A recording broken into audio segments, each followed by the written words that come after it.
Folks, remember way back when? I'm talking about a time when Donald Trump and Vladimir Putin were, shall we say, quite chummy. It was all smiles and strong handshakes.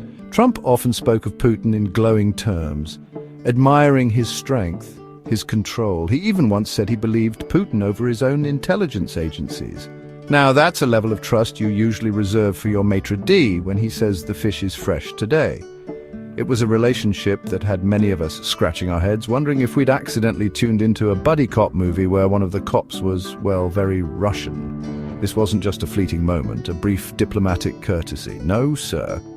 This was a sustained period of, let's call it, executive admiration. Trump praised Putin's leadership style, often contrasting it, sometimes not so subtly, with leaders he found less impressive, including some from, America. There were those private meetings, the infamous Helsinki summit, where they stood side by side, looking like they were about to announce a joint venture in luxury ice fishing. The optics were, to put it mildly, fascinating for those of us who follow the grand theatre of global politics. It was a spectacle, a real head-turner. Many foreign policy experts, the folks who actually read the briefing books, were understandably perplexed. This open friendliness towards the leader of a nation often at odds with US interests was a sharp detour from decades of established American diplomacy. Was it a bold, unconventional strategy to reset relations, or was it simply a case of one strongman recognizing another? The theories flew faster than subpoenas in a political scandal. The world watched, popcorn in hand, trying to decipher the grand plan, if indeed there was one, beyond mutual appreciation for a firm grip on power. But as with all great television dramas, the plot has thickened, folks. The warmth of those earlier encounters seems to have encountered a significant cold front, perhaps an Arctic blast straight from Siberia, metaphorically speaking, of course.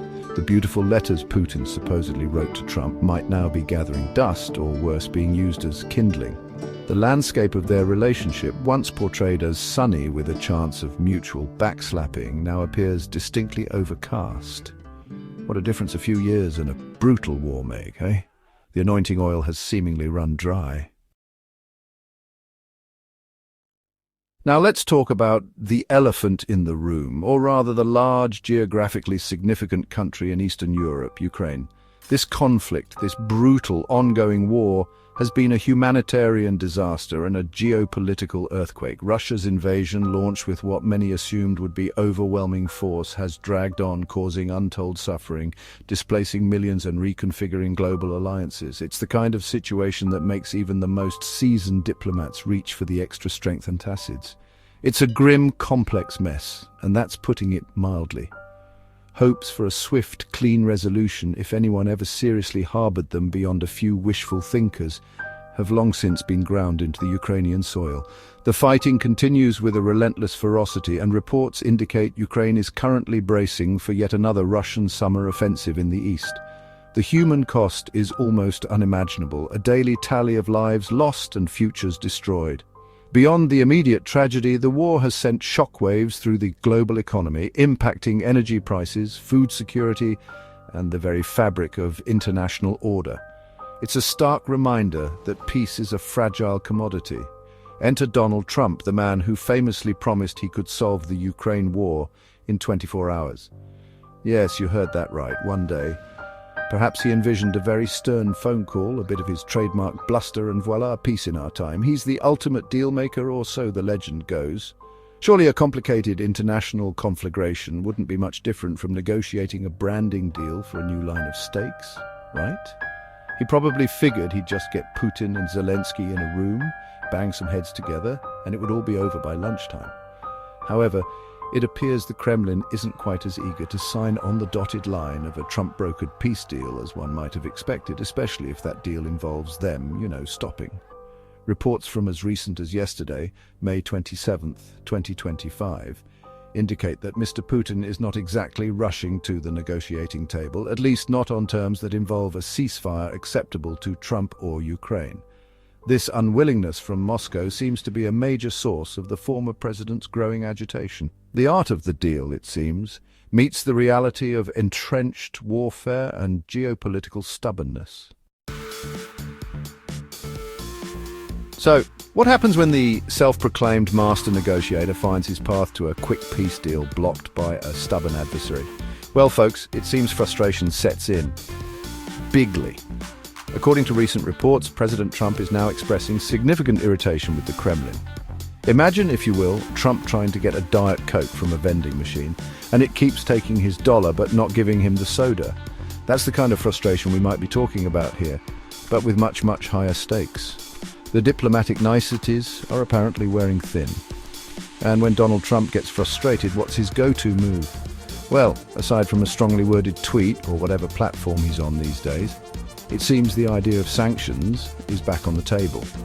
The White House, or at least those anticipating a potential return to it, is reportedly considering ratcheting up the economic pressure on Russia. This is quite the pivot, isn't it? From talking about getting along very, very well with Mr. Putin to now mulling over measures designed to squeeze the Russian economy. It's like going from sharing a milkshake to trying to take the straw. Sanctions, of course, are the international community's way of saying we're not happy with you and we're going to hit you where it hurts your wallet. They can involve freezing assets, restricting trade and making it very difficult for a country to do business. The goal is to apply enough economic pain to force a change in behavior.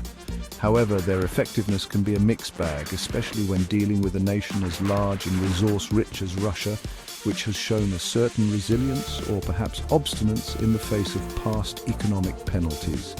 This renewed talk of sanctions, particularly in light of recent Russian air raids and reports of Trump calling Putin crazy, signals a clear escalation in rhetoric and potential policy. It suggests a growing impatience and a hardening stance. It's a world away from the days when Trump seemed to downplay Russian aggression or suggest that a closer relationship was just around the corner. The diplomatic climate is definitely getting frostier, and the possibility of tougher measures seems increasingly real as the path to a negotiated peace in Ukraine remains stubbornly elusive. This transformation is really something to behold, isn't it? The Donald Trump, who once seemed so optimistic about his personal rapport with Vladimir Putin, the one who hinted at grand bargains and mutual understanding, now appears, according to reports, gloomier about his chances of brokering peace in Ukraine. The swagger of the dealmaker who could fix anything is now tinged with the exasperation of someone who's found a particularly uncooperative negotiating partner. The once-touted chemistry seems to have gone sour, like milk left out during a Mar-a-Lago summer. What could have prompted this shift from apparent bonhomie to burgeoning frustration? Perhaps it's the stark reality of the protracted and brutal nature of the Ukraine conflict. Maybe the intelligence briefings, should he choose to accept them, are painting a picture that even Trump can't spin into a positive. Or, dare I say it, perhaps it's the dawning realization that Vladimir Putin isn't just going to bend to his will simply because he's Donald Trump. International strongmen, it turns out, have their own agendas, and they're not always compatible with a quick photo-op peace deal. This evolving stance, if it solidifies into actual policy, should Trump find himself back in the Oval Office, could have significant repercussions for US-Russia relations. A more confrontational approach, driven by frustration and a perceived lack of cooperation from Moscow, would mark a departure from the often ambiguous, sometimes conciliatory tone of his first term. This could mean a tougher line not just on Ukraine, but on a whole host of other issues where American and Russian interests collide, from arms control treaties to cyber activities and regional influences. Ultimately, the world watches and waits. Is this newfound frustration a temporary blip, a negotiating tactic, or does it represent a genuine and lasting change in Trump's perspective on Putin and Russia? The implications are vast. A disgruntled Trump feeling spurned by Putin's unwillingness to make a deal could be an unpredictable factor on the global stage. Will this lead to more robust support for Ukraine? Or will it simply add another layer of complexity to an already dangerously fraught international landscape? Stay tuned, folks, because this particular show looks far from over.